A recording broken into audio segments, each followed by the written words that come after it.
நமது மிஷனரி இயக்கமானது 195 முழுநேர பணியாளர்களை கொண்டு ஒடிசா மாநிலத்தில் செயல்படுகிறது. நமது மிஷனரி இயக்கமானது இந்த ஆண்டில் ஒடிசா மாநிலத்தில் 6000 புதிய கிராமங்களுக்கு இயேசுவின் சுவிசேஷத்தை அறிவிக்கவும், ஆலயங்கள் இல்லாத இடங்களில் இந்த ஆண்டு 15 புதிய ஆலயங்களை கட்டவும், 30 புதிய முழுநேர மிஷனரிகளை அனுப்பவும் வேண்டும் என்ற தரிசனத்தோடு செயல்படுகிறது. சுவிசேஷ பாரத்தோடு இயங்கும் இந்த ஊழியத்தின் தேவைகள் சந்திக்கப்படவும், கொடுக்கும் பங்காளர்கள் எழும்பவும் ஜெபியுங்கள். பிரியமானவர்களே, வேதமே வெளிச்சம் என்ற நிகழ்ச்சி மூலமாக உங்களை சந்திப்பதிலே நான் மிகுந்த மகிழ்ச்சி அடைகிறேன். இந்த நாளிலும் பாருங்கள், முழு உலகத்தை பார்க்கும் பொழுது ஒவ்வொரு மனிதனுடைய வாழ்க்கையிலும் வாலிபம் என்ற ஒரு பகுதியை கடந்து ஒரு குடும்ப தலைவன் என்ற ஒரு ஸ்தானத்தை அடையும் பொழுது அவன் தன் குடும்பத்தின் மீது கவனம் செலுத்துகிறான். தன் மனைவி மற்றும் பிள்ளைகளை பார்க்கிறான். எப்படியாவது என் பிள்ளைகளுடைய வாழ்க்கையை ஒரு நல்ல நிலைக்கு கொண்டு வர வேண்டும், அவளுடைய வாழ்க்கையை சரியானபடி செட்டில் பண்ணணும். அதுதான் ஒரு நல்ல தகப்பனுடைய எதிர்பார்ப்பு.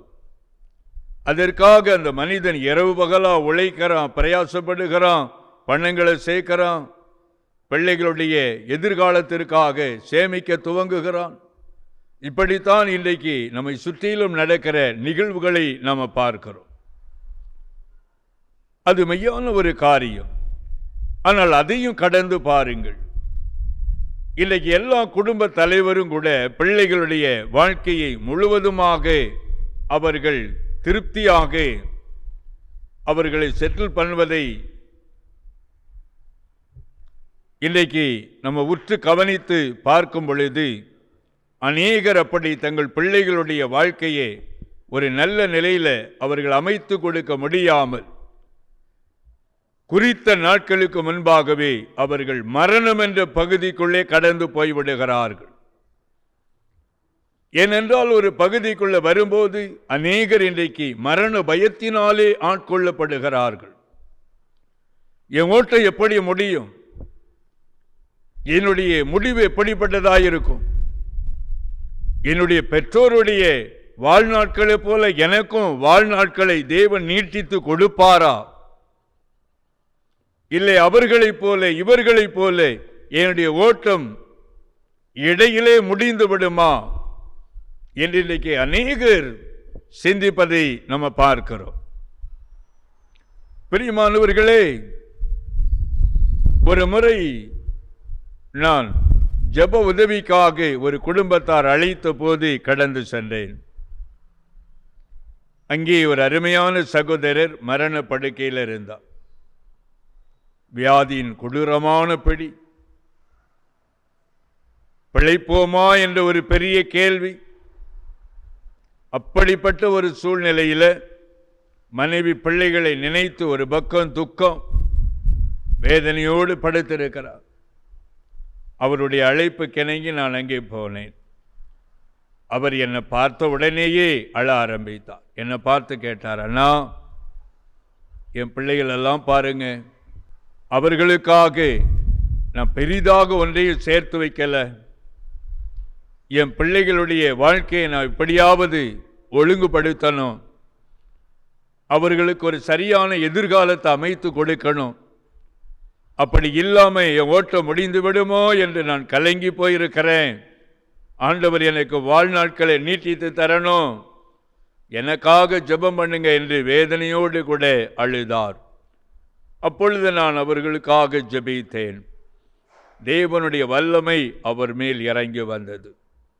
கர்த்தர் அவருடைய பாவங்களையெல்லாம் மன்னித்தார். அவர் சுகமடைந்தார். பிரியமானவர்களே, இன்னைக்கு மரண பயத்தின் நடுவிலே தேவனுடைய வார்த்தை எப்படிப்பட்டதாயிருக்கிறது, அதைத்தான் நாம் இன்றைக்கு சங்கீதங்களின் புஸ்தகம் 41வது சங்கீதம் முதல் 3 வசனங்களை நான் வாசிக்கிறேன்.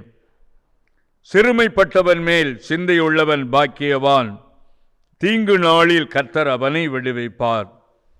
கர்த்தர் அவனை பாதுகாத்து அவனை உயிரோடே வைப்பார். பூமியில் அவன் பாக்கியவானாயிருப்பான். அவன் சத்துருக்களின் இஷ்டத்திற்கு நீர் அவனை ஒப்புக்கொடீர். படுக்கையின் மேல் வியாதியாய் கிடக்கிற அவனை கர்த்தர் தாங்குவார். அவனுடைய வியாதியிலே அவன் படுக்கை முழுவதையும் மாற்றி போடுவீர். இப்படி தாவீது பரிசுத்த ஆவியினாலே நிறைந்தவனாக இந்த சங்கீதத்தை எழுதியதை நம்ம பார்க்கிறோம்.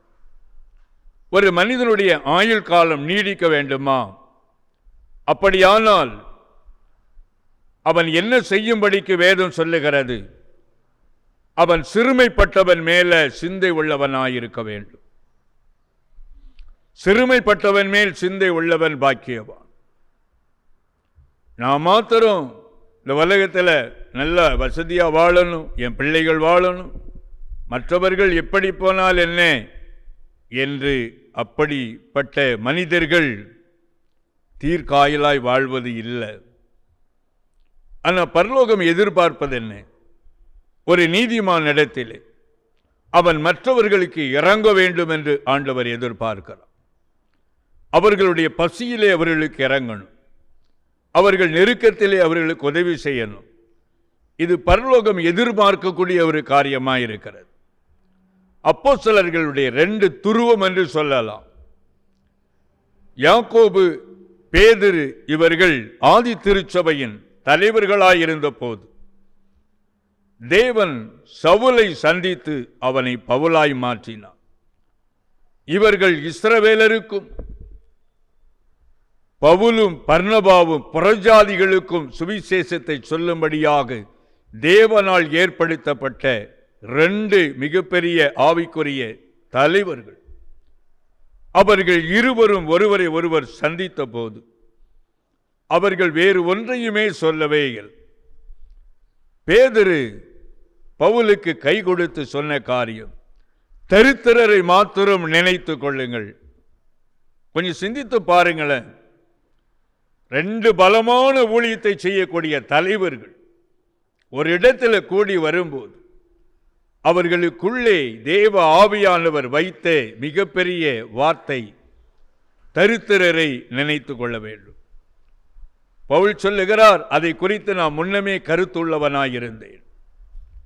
அப்படியானால் கர்த்தருடைய பிள்ளைகளாகிய நாம் தரித்திரர்களுக்கு இறங்க வேண்டும். சிறுமைப்பட்டவர்கள் மேல சிந்த உள்ளவன் பாக்கியவான்.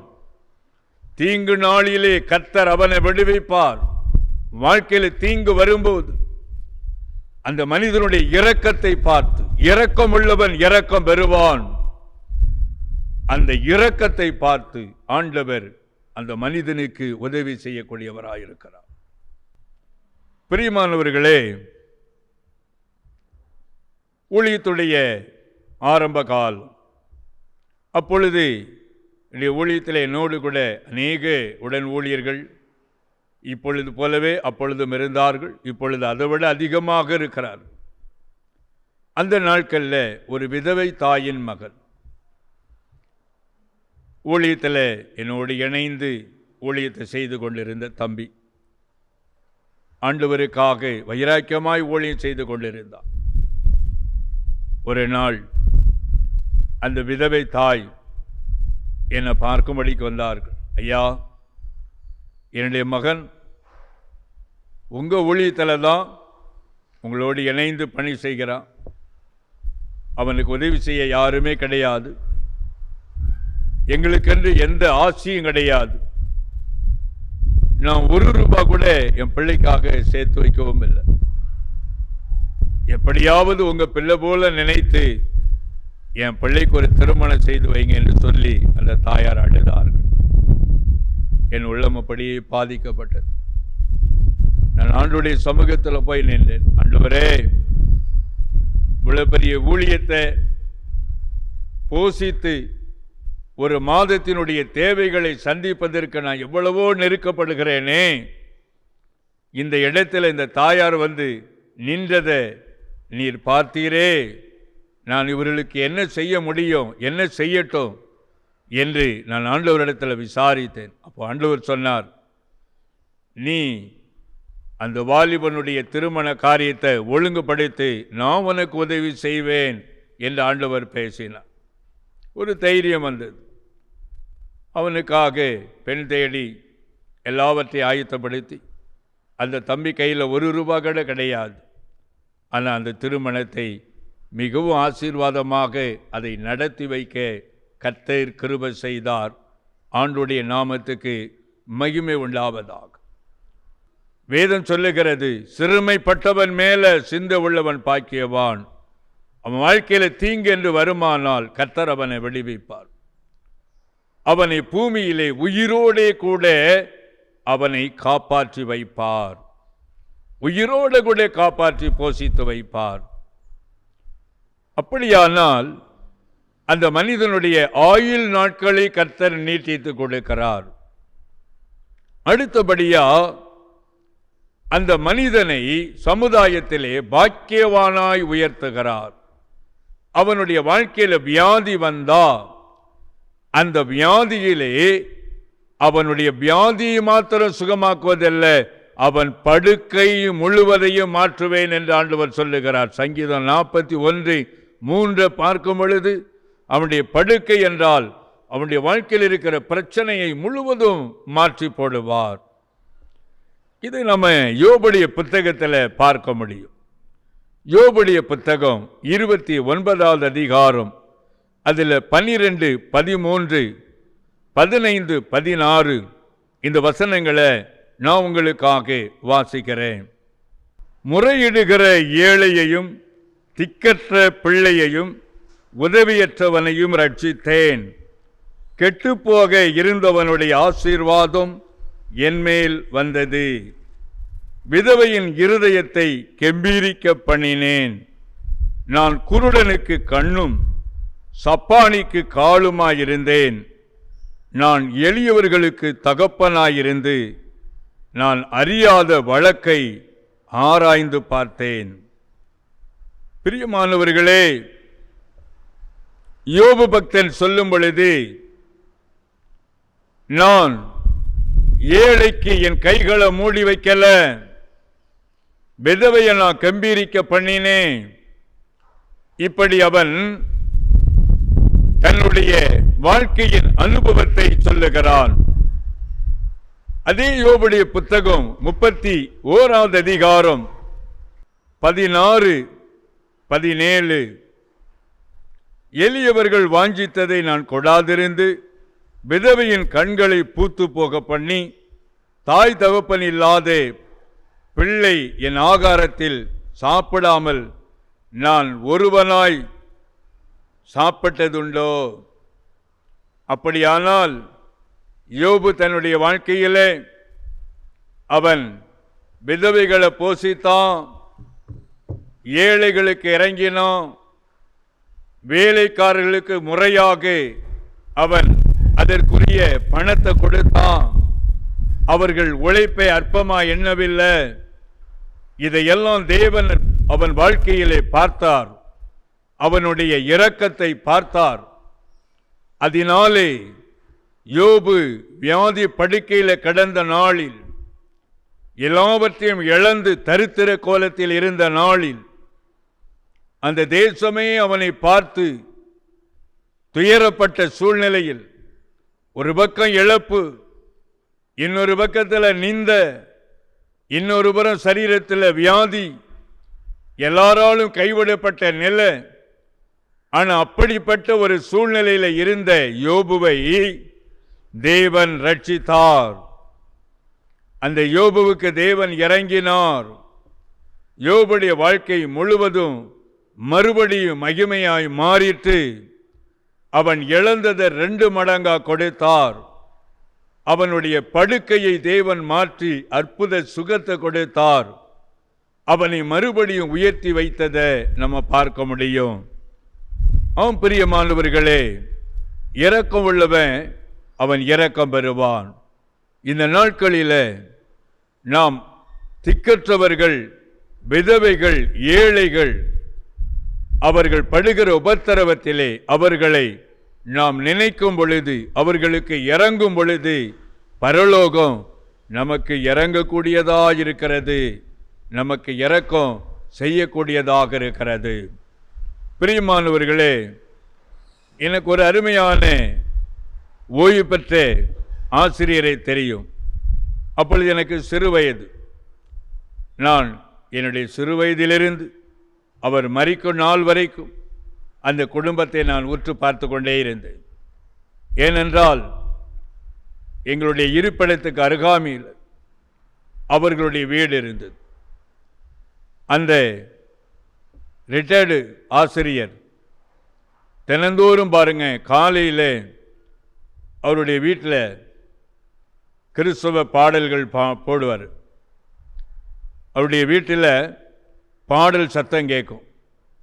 காலையிலேயே ஒரு வசனத்தை எடுத்து பிரசங்கம் பண்ணுவார். அது ஒரு 15 நிமிடம் நடக்கும். அது எல்லாருக்கும் கேட்கும். அது மாத்திரம் அல்ல, எந்த வீட்டில் ஒரு சாவு விழுந்தாலும் அந்த ஐயா முதல் நபராக அங்கே போய் உட்கார்ந்திருப்பார். அவர்களுக்கு உதவி செய்வார். ஒரு 7 வீட்டு திருமணமானால் அங்கே உடனே போய் அவர்களுக்கான உதவிகளை அவர் செய்வார். அது நிமித்தமாக மற்ற மார்க்கத்தினரும் அவரை மிகவும் மரியாதையாய் நடத்துவார்கள். அவருடைய பெயரை சொன்னாலே எல்லோருமே கனத்துக்குரிய ஒரு மனிதனாக பார்ப்பார்கள். அவருடைய குடும்பத்தை உற்று பார்க்கும் பொழுது அவருடைய மனைவி, பிள்ளைகள், அவர்களை எல்லாம் ஆண்டவர் ஆசீர்வதித்து உன்னதமான நிலையிலே கர்த்தர் அவர்களை வைத்திருந்தார். அந்த அருமையான ஐயா நல்ல பூரண வயது உள்ளவராக மிகுந்த ஒரு சமாதானத்தோடு கூட அவர் மரித்து தேவனுடைய ராஜ்யத்திலே சேர்க்கப்பட்டார். பிரியமானவர்களே, அந்த குடும்பத்தில் ஒரு நாள் கூட ஒரு அலறல் சத்தத்தை கேட்க முடியாது. கூக்குரல் அந்த வீட்டுக்குள்ளே இருக்காது. எப்பொழுதுமே அவருடைய முகத்தை பார்த்தால் ஒரு மகிழ்ச்சியான முகமாயிருக்கும். யாரையும் மகிழ்ச்சியோடு வரவேற்பார்கள். எல்லாருக்கும் உதவி செய்யக்கூடிய ஒரு மனிதர். மாதத்தில் ஒரு முறை ஏழைகளை எல்லாம் கூப்பிட்டு சாப்பாடு கொடுக்கிற ஒரு மனிதர். அப்படி அவர் செய்த தான தருமங்கள், அவர் செய்த இரக்கமான உதவிகள் ஒரு நாளிலே தேவன் அந்த குடும்பத்தை நினைவு கூர்ந்தார். கர்த்தர் இந்த குடும்பத்தின் பிள்ளைகளை ஆசீர்வதித்தார். அவர்களில் அநேகர் அரசு வேலை செய்தார்கள். அந்த ஐயாவுடைய 5 பிள்ளைகளும் சமுதாயத்தில் உயர்ந்த நிலையிலே இருந்தார்கள். ஆண்டவருடைய நாமத்துக்கு மகிமை உண்டாவதாக. அப்படியானால் சிறுமைப்பட்டவன் மேல சிந்தை உள்ளவர்கள் பாக்கியவான்கள். தீங்கு நாளிலே கர்த்தர் அந்த மனிதரை விடுதலையாக்குவார். நம்முடைய வாழ்க்கையிலும் கூட இப்பொழுதும் வருகிற மரண பயம், திகில், ஐயோ என் ஓட்டம் எப்படி இருக்கும், என் ஓட்டம் சீக்கிரத்தில் முடிந்து விடுமா, என் பிள்ளைகளுடைய எதிர்காலம் எப்படி இருக்கும், அவர்களுடைய நன்மையை நான் பார்க்க முடியுமா, இல்லை என்னுடைய வாழ்க்கை ஒரு குறுகிய காலத்துக்குள்ள முடிந்து விடுமா என்று ஒரு வேளை நீங்க இன்னைக்கு மரண பயத்தோடு கலக்கத்தோடு இருக்கீங்களா, துக்கத்தோடு இருக்கீங்களா? ஆண்டவர் சொல்லுகிறார், இரக்கம் உள்ளவன் இரக்கம் பெறுவான். நியாய தீர்ப்புக்கு முன்பாக இரக்கம் மேன்மை பாராட்டும்.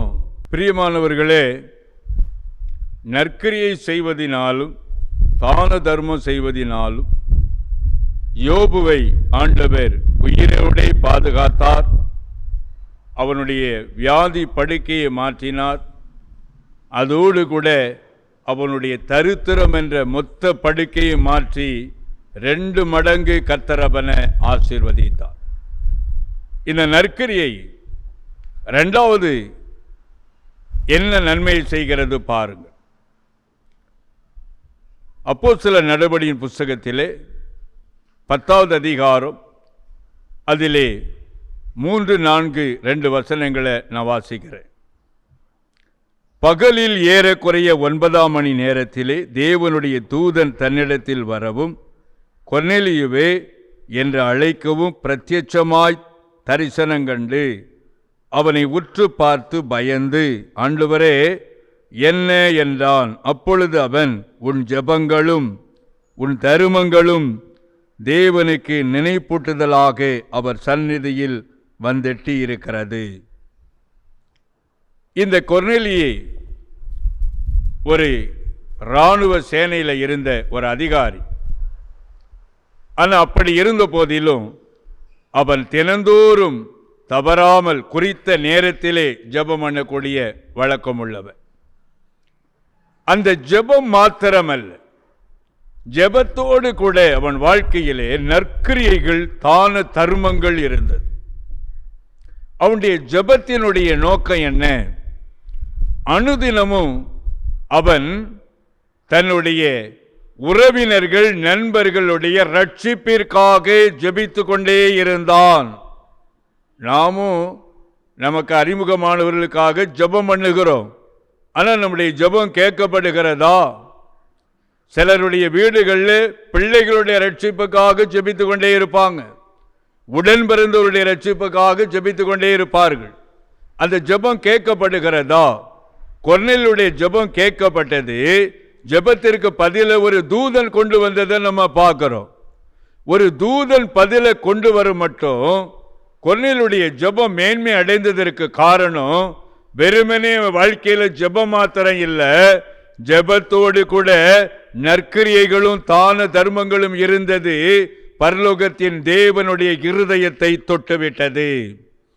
ஆகவே தூதன் வந்து சொல்லுகிறான், நீ யோப்பா பட்டணத்துக்கு ஆள் அனுப்பி பேதுருவை வரவழைக்க வேண்டும். பேதுரு அங்கு வந்த போது ஒரு பெரிய வீட்டு கூட்டத்தை கொர்நேலி ஒழுங்கு பண்ணுகிறான். நண்பர்கள், உறவினர்கள், யாருக்காகலாம் ஜெபித்தானோ எல்லாரையும் ஒரே இடத்துல கூட்டி சேர்த்தான். பேதுரு வந்து இயேசுவின் நாமத்தை முன்னிட்டு பிரசங்கம் பண்ணி ஜெபம் பண்ணின போது எல்லோரும் பாவ மன்னிப்பை பெற்றார்கள், பரிசுத்தாவின் வரத்தை பெற்றார்கள். அவனுடைய ஜெபத்திற்கான பதிலை தேவன் வெளியரங்கமாய் கொடுத்து ஆசீர்வதித்தார். அப்ப நற்கிரியைகள் தான தர்மம் ஒரு வீட்டுக்குள்ள ரட்சிப்பை பெருக பண்ணுகிறது. ஒரு குடும்பத்துக்கு உள்ள மாத்திரம் அல்ல, குடும்பத்துக்கு வெளியே உறவினர்கள் நண்பர்கள் எல்லோரையும் ரட்சிக்கும்படியாக தேவனுடைய கரத்தை பலப்படுத்துகிறது, அசைக்கக்கூடியதாயிருக்கிறது. ஆண்டுடைய நாமத்துக்கு மகிமை உண்டாவதாக.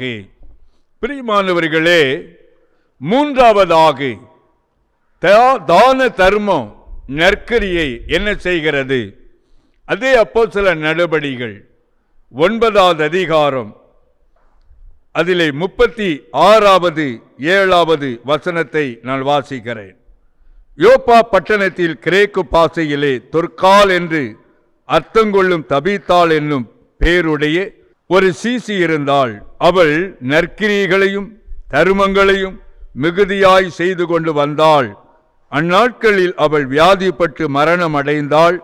அவளை குளிப்பாட்டி மேல் வீட்டிலே கடத்தி வைத்தார்கள். அந்த நற்கிரியைகளை செய்த, தர்மங்களை செய்த தொற்கால் மரித்து போனா அவளை அடக்கத்துக்கு ஆயத்தம் பண்ணி வைத்து விட்டார்கள். இந்த செய்தி பேதுருவுக்கு சொல்லப்படுகிறது. பேதுரு வேக வேகமா ஓடி அந்த இடத்துக்கு வருகிறான். வரும்பொழுது அந்த செய்தியை கேள்விப்பட்ட உடனே அவன் அங்கிருந்து வரும்போது அவனுடைய இருதயத்துக்குள்ள இருந்த ஒரே சிந்தை, எப்படி ஆண்டவர் இந்த தொற்காலை எடுக்கலாம்? இந்த தொற்காலை எடுக்கவே கூடாது. அவள் இன்னும் இந்த பூமியில தேவை. ஏன்னா நற்கிரியை செய்ய இந்த பூமியில ஆள் இல்லை. பரலோகம் எப்படி எடுக்க முடியும் என்ற ஒரு சிந்தையோடு அவன் ஓடி வந்தான். அங்கே அழுது கொண்டிருக்கிறவர்களை வெளியே அனுப்பினான். அந்த அறையின் கதவை அடைத்தான். முழங்காலில் நின்று ஜெபம் பண்ணி பின்பு அவள் புறமாய் திரும்பி, தொற்காலே எழுந்திரு என்று கையை பிடித்து உயிரோடே மரித்தவளை எழுப்பி உட்கார வைத்தான். என்ன சொல்லி ஜெபம் பண்ணி இருக்க முடியும்? அந்த ஜெபத்திற்கு பரலோகம் உடனே ஒரு பதில் கொடுக்க காரணம் என்ன? அப்படி என்ன ஜெபம் இந்த பேதுரு செய்து தொற்காலை மரித்தவளை குளிப்பாட்டி கட்டிலே அடக்கத்திற்கு ஆயத்தம் பண்ணினவளை எப்படி எழுப்ப முடியும்? பரலோகத்தின் தேவனை பார்த்து அவன் ஜெபித்த ஜெபம், ஆண்டவரே நற்கிரியைகளை தான தர்மங்களை செய்ய இங்க பூமியில் ஆள் இல்லை, இவளை ஏன் நீர் அங்கே எடுத்துக்கொண்டீர், உடனடியாக இங்கே அனுப்ப வேண்டும் என்று பேதுரு ஜெபித்த ஜெபம் பரலோகத்தை அசைத்தது. உடனடியாக தொற்காலை தேவன் அனுப்பினார். அவள் உயிரோடு எழுந்து உட்கார்ந்தாள். பிரியமானவர்களே, நற்கிரியை தான தர்மம் மரித்தவர்களை உயிரோடே கொண்டு வரும். உயிரோடு இருக்கிறவர்களை நித்திய காலம் வாழும்படிக்கு செய்யும். அவர்கள் மரித்த பின்பும் நித்திய ஜீவனை கொடுக்கக்கூடியதாயிருக்கிறது.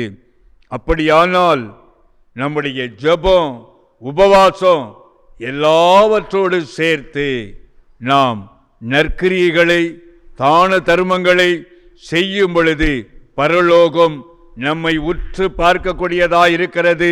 இரக்கம் உள்ளவர்களுக்கு பரலோகம் இரக்கம் செய்யக்கூடியதாக இருக்கிறது. அந்த இரக்கத்தினாலே கர்த்தர் உங்க படுக்கையை மாற்றுவார்.